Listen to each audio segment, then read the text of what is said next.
Welcome. Welcome. Today, we are bringing you an explainer on honestly one of the most unbelievable emotional and physical roller coasters we have ever seen in a single professional sports season. Exactly. We're looking at the absolutely incredible journey of Aryna Sabalenka. And, honestly, this isn't just your standard sports recap. Sure, the sheer stakes of professional tennis amplify everything, but at its very core, this is a profoundly human story. It's a story of a complete, mid-match collapse on the world stage, unspeakable personal tragedy, and then, ultimately, the construction of an impenetrable mental fortress. Let's just get right into it. Which really brings us to the core question of this explainer.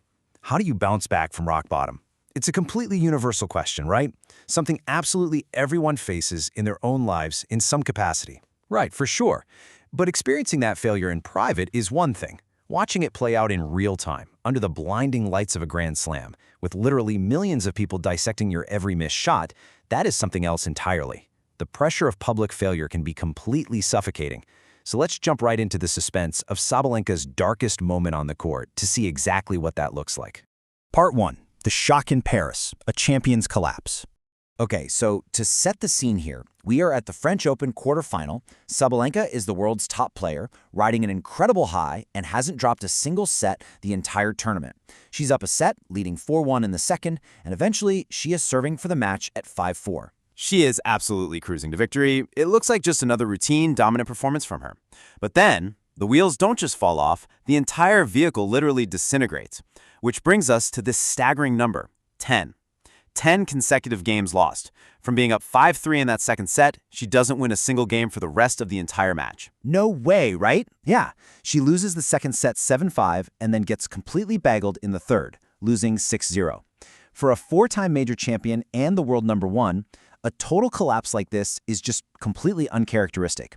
You can literally feel the tension in a stadium when something like this happens. The crowd gets unsettled, the player's arm gets super tight, they start looking desperately at their coach's box. It's a staggering, slow-motion train wreck.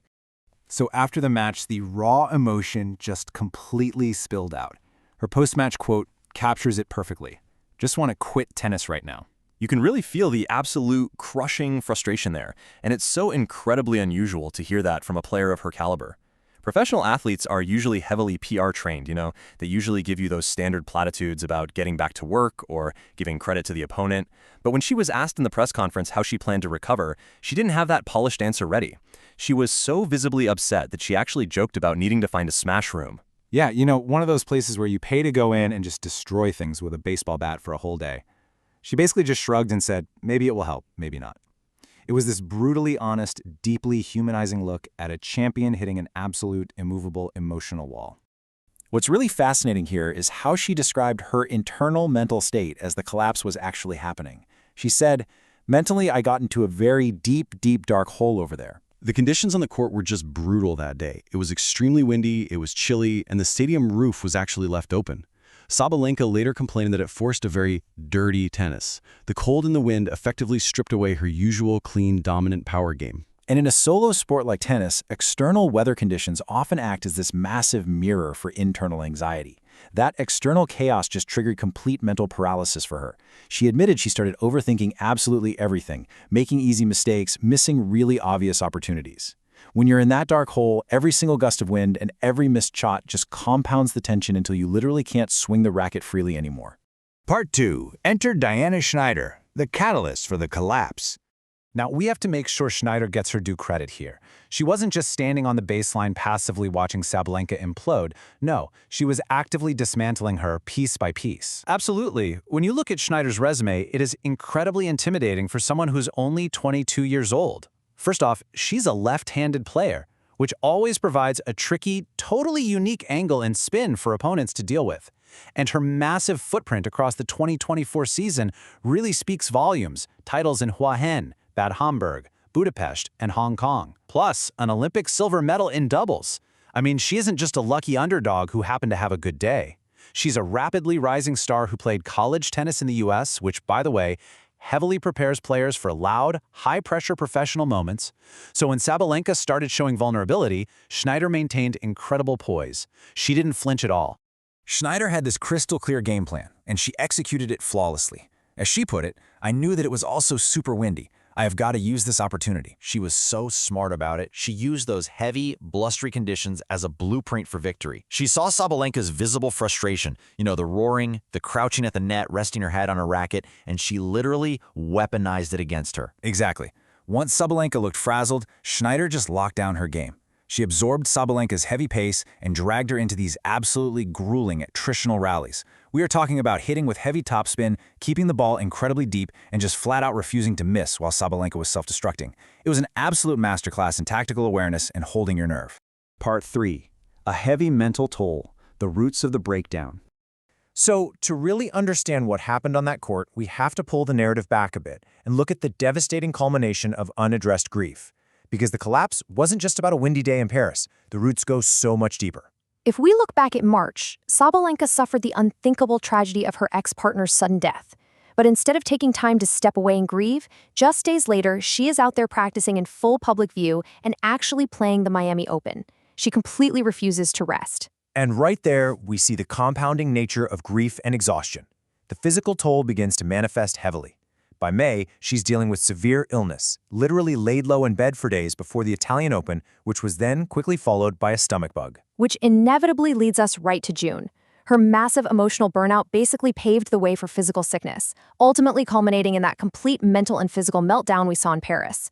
You simply cannot outrun that kind of exhaustion forever. Eventually, the bill always comes due. It's truly heartbreaking when you read her own analysis of this period. She said, "I thought I had to just keep going, keep playing. It damaged my mental health." This is a deeply, deeply emotional beat. She actually connected this reaction directly to her past, back when she tragically lost her father in 2019, a man who was incredibly influential in her tennis career and her entire life. Her primary coping mechanism was to just keep hitting balls. Tennis was the safe space that helped her push through that really tough loss, so naturally she applied the exact same strategy here. She tried to separate her personal life from her professional life by just grinding through it on the court. But using your profession as an avoidance tactic for profound grief, that is incredibly dangerous. The stress and the emotion were entirely overwhelming this time around, and her refusal to stop ended up causing severe mental damage. Part 4. Taking emotional control, a radical mindset shift. This right here is the ultimate turning point of her entire season.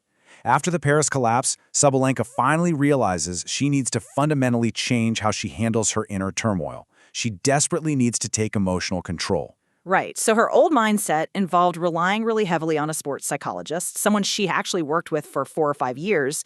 They did meditation, they had routines, but she found she was constantly expecting the psychologist to magically fix her emotions and solve her problems for her. And her new mindset? Taking 100% personal responsibility for her actions.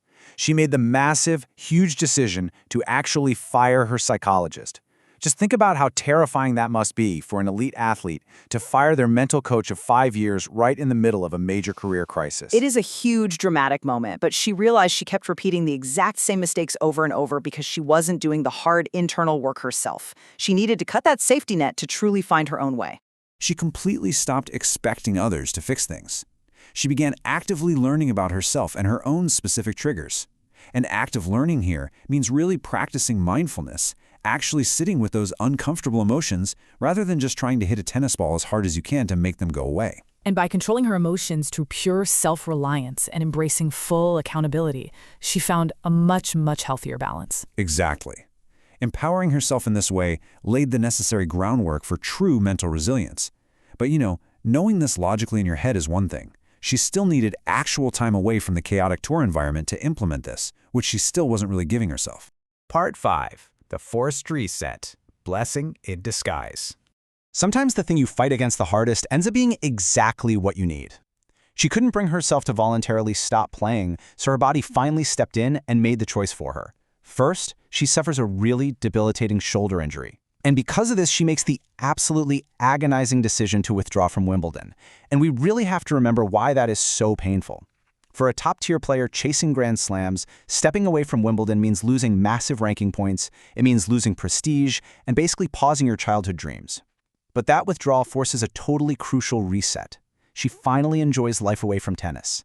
Yes, she did intensive rehab, but she also took the actual time to fully process her grief. She spent time finding herself again, even starting a new relationship, ultimately returning to the tour completely rejuvenated.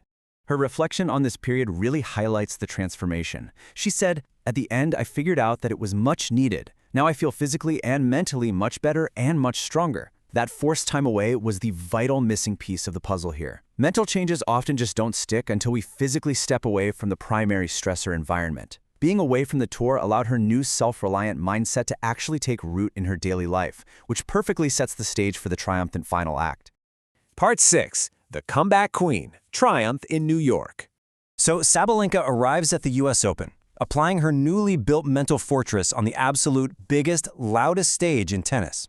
The exact same player who literally wanted to quit the sport in June is now an unstoppable force in September. And she delivers a totally dominant, straight sets US Open Championship victory over Amanda Anisimova. It was just a masterful performance. Think about the crazy contrast here. The wind, the cold, and the pressure broke her entirely in Paris. But the US Open is famously the loudest, most chaotic major in the entire world. There are constant distractions everywhere. Yet under massive championship pressure in New York, she managed her emotions perfectly.